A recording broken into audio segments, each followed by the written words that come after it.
श्री सद्गुरुदेव भगवान की जय। श्री सीताराम सरकार की जय। श्री राधारमण लाल की जय। श्री गौरी शंकर महादेव की जय। सभी दर्शकों और भक्तों को कोटि कोटि प्रणाम। सबको प्रेम भरा जय जय श्री राधे, जय जय श्री सीताराम। जितने भी साधक हैं, भक्त हैं, बहुत ही महत्वपूर्ण विषय है और सभी साधक बहुत ध्यान से सुनेंगे। देखिए, आज के वर्तमान समय में बहुत से ऐसे आपको मिल जाएंगे जो भगवान से विमुख होने की चर्चा करते हैं, जिनका केवल और केवल एक ही काम है कि कैसे लोगों की बुद्धि को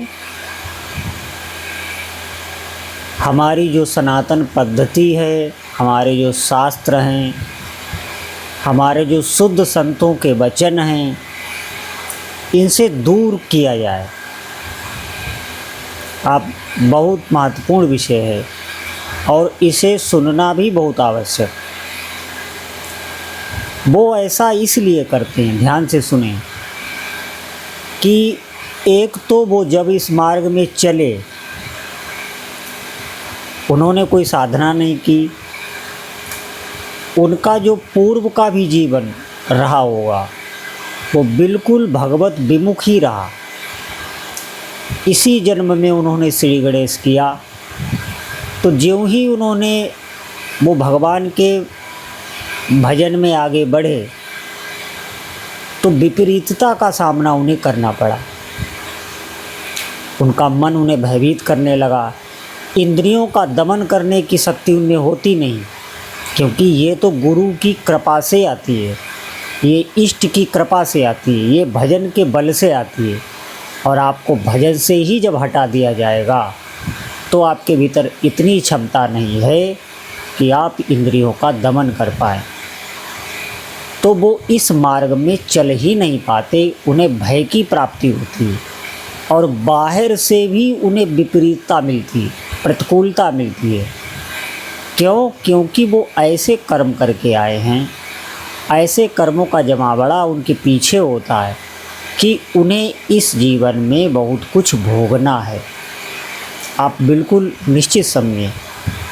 इसलिए वो इस मार्ग को दूसरे रूप से ले लेते हैं और इसकी निंदा करने लग जाते हैं। निंदा वो क्यों करते हैं? निंदा इसलिए करने लग जाते हैं कि उनका मन उन्हें भयभीत करता है इस मार्ग में चलने के लिए, तो उस भय से बचने के लिए वो निंदा करते हैं, अपने मन को दूर रखते हैं, बार बार निंदा करके ही अपने मन को संतुष्टि देते हैं और लोगों को जोड़ने का प्रयास करते हैं। जैसे आप देखेंगे, कोई भी व्यक्ति जब बुराई करता है तो उसके भीतर ये हमेशा ललक रहती है।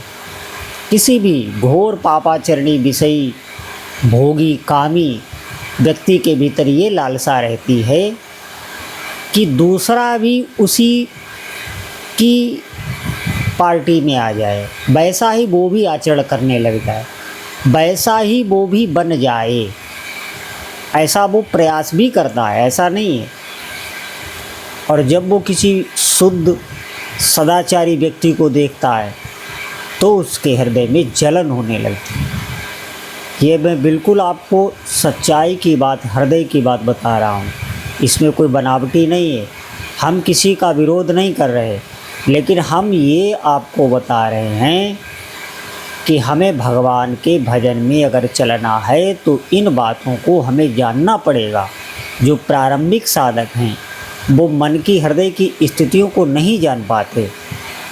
बहुत लोग इस पे ऐसे ही अज्ञानतावश व्यंग करने लगते हैं। उनकी बुद्धि अभी पवित्र नहीं हुई। जब तक हमारी बुद्धि पवित्र नहीं होती तब तक ज्ञान को धारण करने की उसमें शक्ति ही नहीं होती।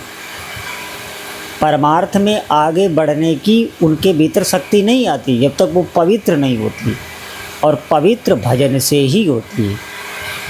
इसीलिए आप देखेंगे कि ऐसे भी लोग हैं जो लगातार भगवान के नाम की, उनके रूप की, उनके लीला की, उनके धाम की निंदा करते, और उन्हें ये नहीं पता कि वो कितने अज्ञान में जा रहे हैं।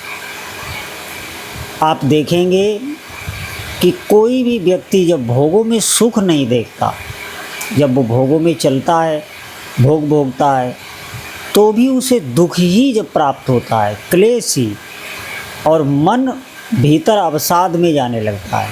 अधिक भोग भोगने से, शास्त्र विरुद्ध आचरण करने से वो मन उसका अवसाद में जाने लगता है। आप देखेंगे उसका मन ही उसे दंड देने लगता है, उसके भीतर एक तनाव की स्थिति पैदा होने लगती है, तो फिर वो अध्यात्म की तरफ भागता है। आप ध्यान दें, क्योंकि वो जान गया कि जब यहाँ भी सुख नहीं मिल रहा है, जहाँ जिसके पीछे पूरी दुनिया भाग रही है, तो फिर मैं कहाँ जाऊँ, तो वो भगवान की तरफ भागता है।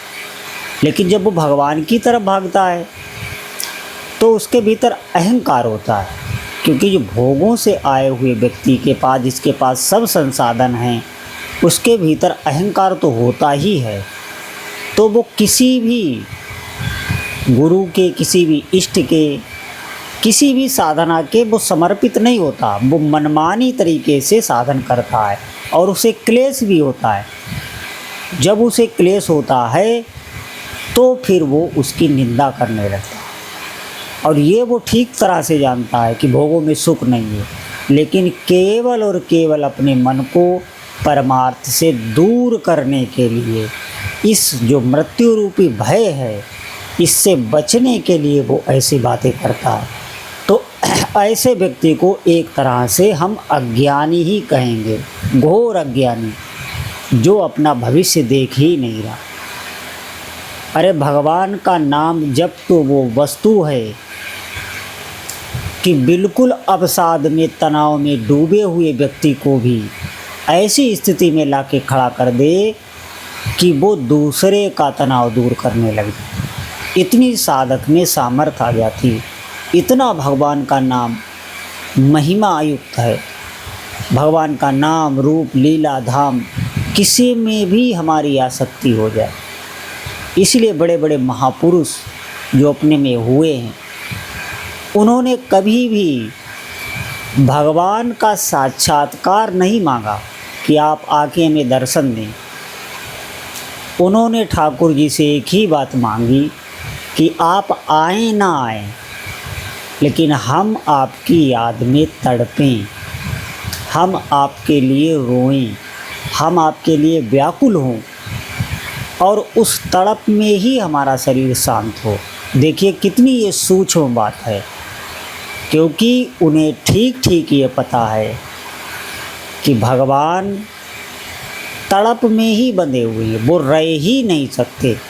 और ज्यों ही साधना से आपके भीतर ये स्थिति आएगी तो आपको सब कुछ झलकने लग जाएगा, भगवान के रूप में दृढ़ आसक्ति हो जाएगी। इसी शरीर में ऐसे ऐसे दिव्य भाव, ऐसे ऐसे दिव्य स्वप्न, किसी भी वस्तु की आवश्यकता नहीं, किसी भी व्यक्ति की आवश्यकता नहीं, किसी भी स्थान की आवश्यकता नहीं, बस नाम में डूबा हुआ है, भगवान के रूप को छक रहा है। ऐसी विचित्र स्थिति जो किसी भी बाहरी सुख से अपेक्षा ही नहीं रखती, हमारे भीतर, हमारे हृदय में विराजमान है। और वहाँ तक पहुँचने के लिए आपको नाम का ही आश्रय लेना पड़ेगा। नहीं तो आप प्रगट में भी देखेंगे कि सब सुख होते हुए भी उनका मन अशांत ही रहता है। सभी सुविधाओं को भोगते हुए भी, जो उन्हें प्रारंभ में लगा था कि भोगों में सुख है, सभी संसाधन एकत्रित करने के बाद भी समस्त जो भी जगत के भोग कहे जाते हैं वो उन्हें प्राप्त होते हुए भी उनके मन में जलन है, अशांति है, पीड़ा है, और सबसे बड़ी बात है कि भय है। वो शोक से व्याकुल हैं, और इसका मात्र एक कारण है कि उन्होंने भगवान का भजन नहीं किया, अपने समय को व्यर्थ ही इन भोगों में गवा दिया। तो अब उनके मन में अशांत, पीड़ा और पल पल वो जल रहे हैं, आप देखेंगे। लेकिन एक भगवान का भजन करने वाला कोई भी बाहरी वस्तु की अपेक्षा नहीं, किसी की भी उसे अपेक्षा नहीं, बिल्कुल निर्भय और एकमात्र अपने ठाकुर जी पर ही पूर्ण विश्वास, आप समझें, और उन्हीं में वो तृप्त रहने लगता है। तो फिर वो धीरे धीरे उसे अनुभव कराने लगते हैं, फिर उसे किसी के पास जाने की आवश्यकता नहीं, वो पूर्णता को प्राप्त होने लगता है, क्योंकि उसे मार्ग देखने लग जाता है। तो आज से ही हम इन सब बातों को जब समझ रहे हैं, जान रहे हैं, जब हमें ज्ञान हो रहा है, तो हमें अधिक से अधिक भजन ही करना चाहिए, और इस कलिकाल में दूसरा कोई उपाय नहीं है। बोलो जय जय श्री सीताराम।